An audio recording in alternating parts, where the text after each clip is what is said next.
आज भी बहुत सी चीजों में कुछ लोगों की ऐसी मनसा होती है कि वो लीडरशिप करे, गलत ही सही, लेकिन वो लीडरशिप करना चाहते हैं।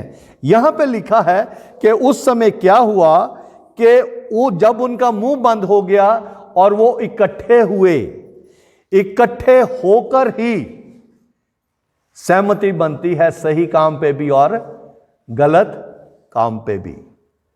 अगर लोग इकट्ठे नहीं होते तो ना तो अच्छे काम के लिए सहमति हो सकती है और ना बुरे काम के लिए सहमति हो सकती है।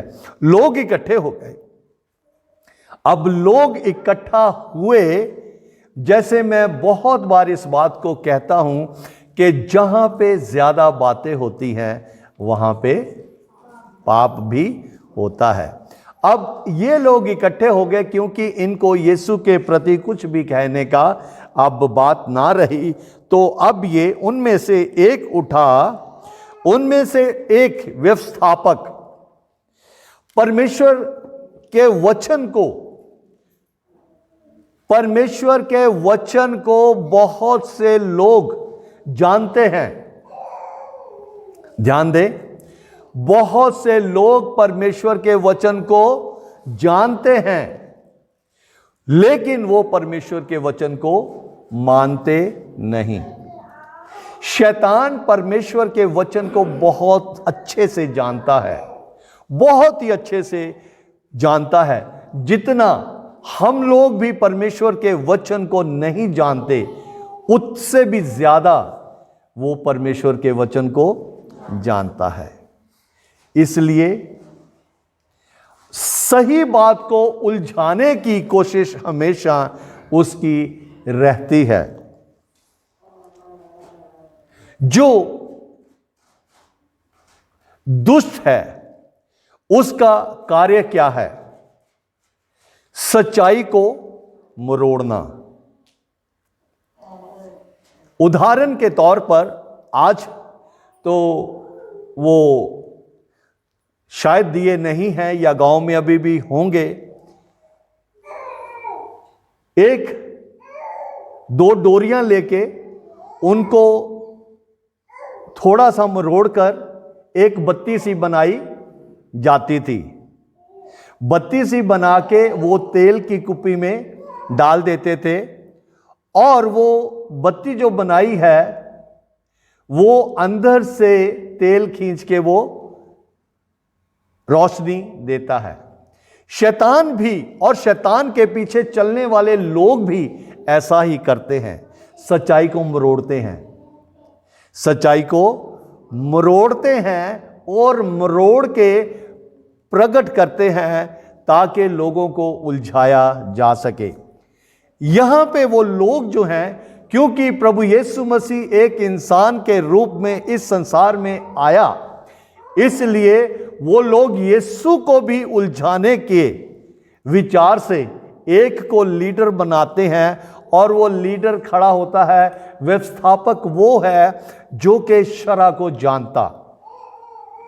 व्यवस्थापक ने खड़ा होकर उससे पूछा और उससे पूछने के पीछे एक खास मकसद प्रकट किया गया है। वो क्या है? वो क्या है? उसको पूछने के पीछे एक मकसद है।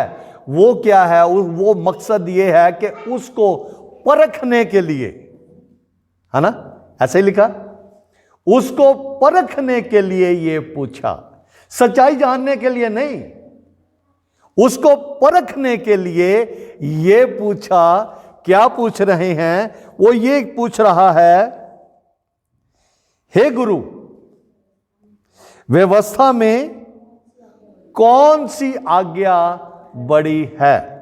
मेरे और आपके लिए कौन सी आज्ञा बड़ी है? हम किस बात को लिए कह सकते हैं कि हमारे लिए ये आज्ञा बड़ी है?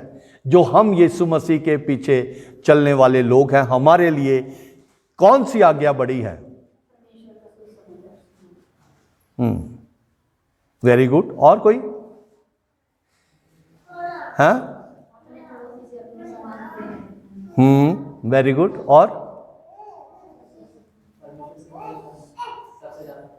हालेलुया। जो कुछ आपने कहा बिल्कुल सही है, लेकिन यहां हम वचन पर ध्यान करेंगे कि वचन क्या कह रहा है। उसने उनसे कहा, यीशु मसीह उनसे जवाब देता है कि तू परमेश्वर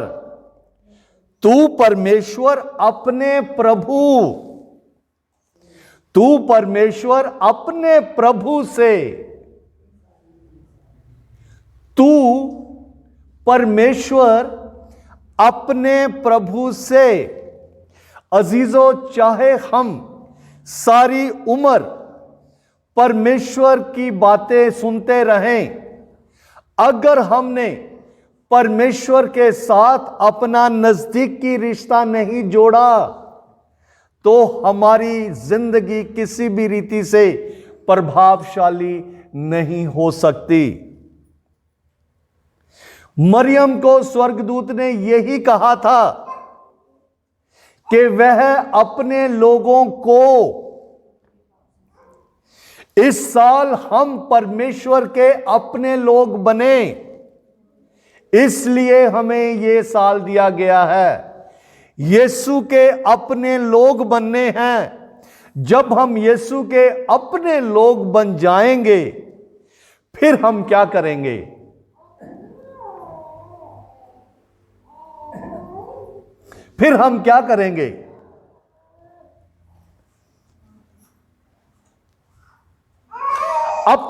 अपने का क्या अर्थ है? अपने का अर्थ है व्यक्तिगत, पर्सनल रिलेशनशिप, व्यक्तिगत एक रिश्ता। अब आप सब जो माए हैं, आपके सामने कोई और बच्चा कितना भी दुखी क्यों ना हो, आपको उसका फर्क नहीं पड़ेगा। क्यों नहीं पड़ेगा? वो आपका अपना नहीं है। लेकिन आपका जब अपना बच्चा, उसको किसी भी तरीके से कुछ परेशानी होगी, तो आप ऊपर से नीचे तक, पांव के तलवे तक झिलमिला जाएंगे, क्योंकि उसके साथ रिश्ता है। कैसा रिश्ता? व्यक्तिगत। अगर हम रिश्ते की बात करें, ताए चाचे भी रिश्तेदार हैं, लेकिन उनके बच्चों के प्रति हमारा वो कंसर्न नहीं है जो हमारा कंसर्न अपने बच्चों के साथ, अपने पति के साथ, अपनी पत्नी के साथ, अपने घर के साथ है। परमेश्वर से, प्रभु यीशु मसीह से वो बड़ी आज्ञा पूछ रहे हैं, तो यीशु यहां पे बता रहे हैं कि बड़ी आज्ञा क्या है। बड़ी आज्ञा क्या है?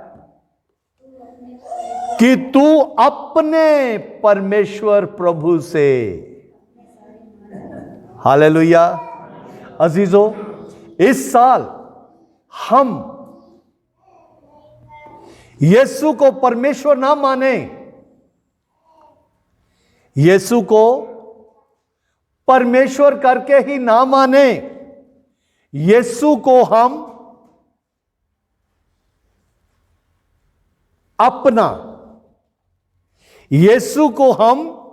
अपना प्रभु माने। अगर हम अपना प्रभु मानेंगे, किसको? यीशु को, परमेश्वर